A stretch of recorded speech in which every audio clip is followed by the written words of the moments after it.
But at the end of the day, and I mean that in quite a literal sense, like if Okay. I have a really bad, Murphy's Law kind of day where everything that could possibly go wrong has gone wrong, and I am just at my wits' end and I'm shaking because I'm so frustrated, there comes a time at the end of that, as things are dying down, or sometimes for me, as I just get to the bottom of that pit and I feel like, like I'm at my wits' end.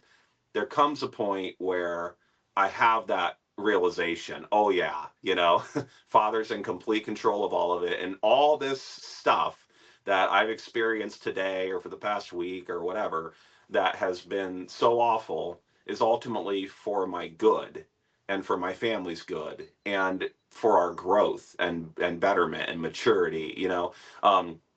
So it's kind of like, I guess, I've never experienced this because I have moderate asthma, and even in the military, when we run, I was never a good runner.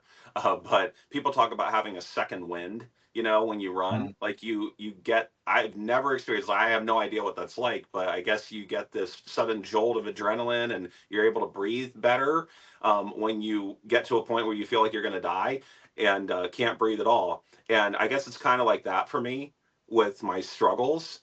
I I don't always handle them real well, but then I kind of get my second wind, so to speak. I have that realization, the recognition, oh yeah, I know who's in control. I know who's written every second of the story, and everything that's happened is for my good. And not only that, but then comes the recognition that the more we suffer, the more worthy we are of the future glory that we're going to have.